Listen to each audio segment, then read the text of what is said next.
ورحمة الله تعالى وبركاته. اليوم كمان في برنامج الناس والمجتمع. برنامج الناس والمجتمع كل يوم قاعدين نلقى ضيف جديد، وكان قاعدين نتجول في أي مكان عشان نشوف آراءنا المواطنين كيف، وفي المشاركة عن الديالوج ناسيونال. خليكم معنا. وكان قابلنا واحد من ضمن المواطنين يقدر يعرف نفسه للمشاهدين، وإن شاء الله نحج معي فيما يخص مشاركة هندون في الديالوج ناسيونال. خليكم معنا. السلام عليك. كلام الكاميرا كان قابلتك، ممكن تقدم اسمك للمشاهدين اللي كان قاعدين بيشاهدوا تلفزيون النصر 24. Je m'appelle Bichar Aringo. Je suis le premier vice-président de l'Union de force pour le changement de la justice. Et que je suis un ingénieur agronome par la formation. Et alors j'ai vécu 4 ans à l'extérieur du pays. Et là, je suis revenu au Tchad pour participer au dialogue national inclusif et souverain. شنو اللي خلاكوا عليهم رجيتوا في البلد السيد بشار؟ Nous nous sommes revenus ici parce que c'est grâce, disons, à l'initiative du président du Conseil militaire de transition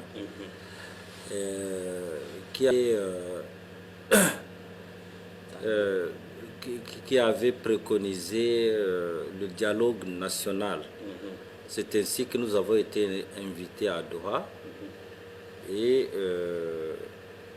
nous avons signé des accords de paix avec le gouvernement. Et grâce à cet accord de paix, et par la volonté du chef de l'État, nous voici ici à N'Djamena pour participer au dialogue national inclusif. تمام. انتوا رجعتوا في البلد وكان يعني شاركتوا في الديالوج. بالنسبة لك الديالوج ده شنو سيد بشار؟ Pour moi, le dialogue, c'est la conférence nationale BIS de 1993. Et c'est le lieu où les Tchadiens doivent s'exprimer, et à l'occasion de débats, à l'issue des débats, il y aura des résolutions qui permettront la refondation d'un Tchad nouveau. Et l'objectif principal, c'est la refondation du pays sur une base solide de justice, d'équité et d'égalité. Et c'est une façon également de réconcilier les Tchadiens entre eux-mêmes. Et là, ça, vraiment, c'est l'occasion où les Tchadiens doivent vraiment s'exprimer, doivent refonder le pays pour que le Tchad démarre sur une nouvelle base, pour en finir avec les guerres interminables depuis les années des indépendances. وشنو الكونتريبيوشن أنكم كنتوا في الديالوج ناسيونال بعد ما شاركتوا؟ Oui, notre contribution, d'abord nous avons signé des accords de Doha en 20 points, et que nous avons déjà exprimé ce que nous pensons bon pour le pays. Maintenant, il y a certains points qui seront discutés ici devant l'Assemblée, et c'est des questions très pertinentes qu'on ne peut pas régler au niveau de Doha, et en commun accord avec le gouvernement, nous nous sommes dit que ces points intéressent tous les Tchadiens, donc qui seront discutés au moment du dialogue. Et notre contribution sera très énorme. D'abord, nous serons dans des commissions, dans des différentes commissions thématiques, et nous allons apporter notre contribution d'une manière très efficace. Là, rassurez-vous, notre participation sera, notre contribution sera vraiment énorme. Et pour cela, nous nous sommes déjà préparés. Est-ce qu'après le dialogue, est-ce qu'il y a des changements? Certainement, il y aura des changements, puisque j'ai dit on va refonder, il faut refonder le pays. Il y aura une nouvelle base, il y aura de nouvelles institutions, et il y aura une nouvelle constitution. Et il y aura la recomposition donc, du paysage politique du pays. Ça, c'est évident. Et ça, au regard même de thématiques, nous déjà, ça envisage. Ça envisage qu'il y aura une recomposition du paysage politique, il y aura de nouvelles institutions démocratiques, et il y aura vraiment un changement, un grand changement à la satisfaction de tous les Tchadiens.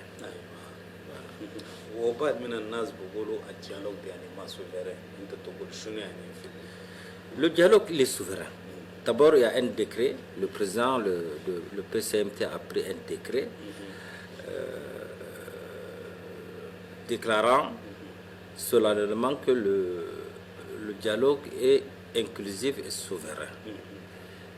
Et cela aussi démontre, cela est démontré aussi par la nomination, disons, par l'élection de la désignation de Ngaline Goté au Présidium.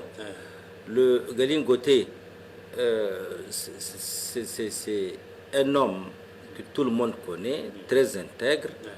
C'est un homme politique de l'opposition. Et déjà,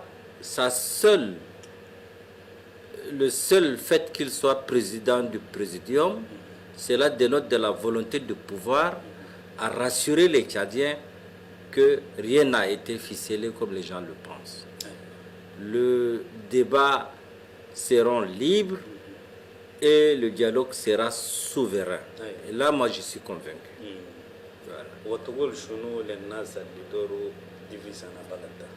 Ces derniers temps, nous écoutons beaucoup de politiciens, de cadres politiciens, tenir des langages de division. Ils parlent du nord, ils parlent du sud. C'est comme si le Tchad, géographiquement, est divisé en nord et en sud. Et ce n'est pas vrai. Mais le Tchad, vous avez effectivement le sud, vous avez le nord, mais il y a une grande partie qui se trouve au central. Vous prenez le cas vous prenez le Wadaï, le Salamat, le Guéra Bata, le Dababa, le Charibagimi, le lac. Toute cette bande fait partie intégrante du Tchad. Et d'ailleurs, c'est la partie la plus importante. C'est 9 millions d'électeurs, ce n'est pas du tout petit. Et c'est cette bande-là, de la partie centrale du Tchad-là, qu'on ne peut pas ignorer. Qu'on ne peut pas ignorer au profit du sud et au profit du nord. Et c'est cette bande-là qui est composée de 9 millions d'électeurs. Il faut compter avec cette partie centrale qu'on néglige tant. Maintenant, les gens pensent que cette partie silencieuse du pays n'existait pas. Mais politiquement, sans cette partie, aucun candidat ne peut gagner les élections. Alors il faut en tenir compte de ceci. Il ne faut pas raisonner en termes du sud du Tchad ou du nord du Tchad. Il y a la partie centrale, il y a le Tchad du centre qui existe bel et bien. Et on ne peut pas faire le Tchad sans cette partie du Tchad. Désormais, il faut réadapter le langage en tenant compte de la géographie du pays. Maintenant, nous disons que le Tchad doit être un pays uni, unitaire, fortement décentralisé. Et que le message du chef de l'État, lors de l'invitation qu'il a organisée, c'était hier, son message était très pertinent. C'est celui de l'unité nationale. Pendant le moment de dialogue. Voilà. Il faudra qu'on ait une vision claire du Tchad, que le Tchad doit être un pays unitaire, fortement décentralisé. La fédération n'arrangerait pas du tout le pays. Et que ceux qui tiennent le langage nord-sud, ceux-là, ils n'aiment pas le pays, ils n'aiment pas le Tchad. Nous, ceux qui sommes du centre, nous sommes conscients que sans la partie centrale du pays, le Tchad n'existerait pratiquement pas du tout. Voilà. تمام السيد مشارة وشنو عندك رسالة للبوليتيكو ميليتير اللي سموه يجوا يشاركوا في الديالوج وللبارتي وخصوصا قاعدين هنا تقول لهم شنو يعني؟ Vraiment, ce que moi je leur dis, c'est de saisir cette opportunité qui nous a été offerte par le PCMT et que le PCMT a une ferme volonté de faire la paix au Tchad. Le gouvernement a développé des efforts pour ramener tous les politico-militaires et certains n'ont pas voulu saisir cette occasion-là. Maintenant, il a donné mandat à une commission ad hoc pour faire ce travail. Mais apparemment, jusque-là, ces politico-militaires n'ont pas voulu saisir cette occasion. Un autre effort a été développé par le président du Présidium qui a mis en place encore une commission pour aller vers cela.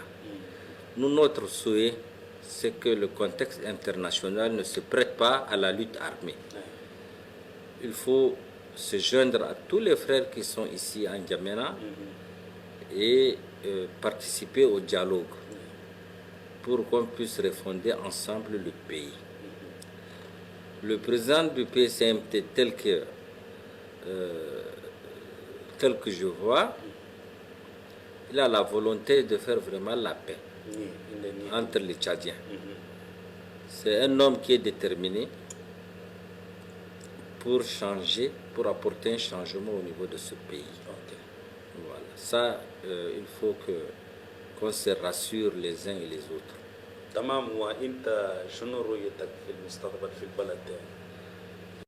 Ce que ma vision, c'est que moi je suis optimiste. Je suis optimiste puisque ce dialogue va faire des propositions de résolutions, va prendre des résolutions très pertinentes qui va aller dans le sens de refondation du pays. Et compte tenu également de la volonté affichée du PCMT, moi je crois à l'avenir du Tchad. Voilà. تمام وشنو الدرني ميساج انك تقول للبوليتيكو ميليتير وللمواطنين تقول لهم شنو عشان يعني الديالوج ده تمر بنتيجه السمحه؟ Vraiment, moi, tout ce que nous souhaitons, c'est la paix.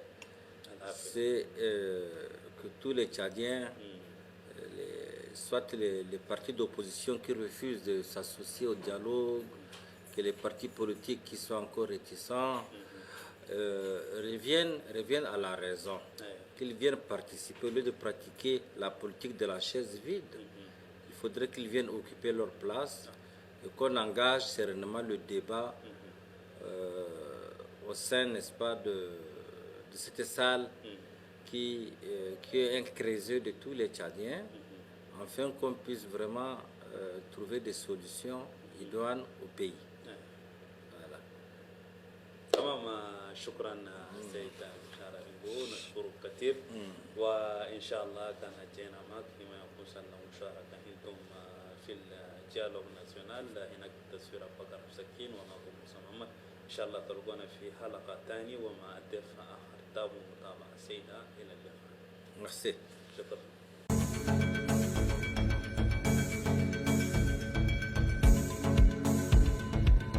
الله.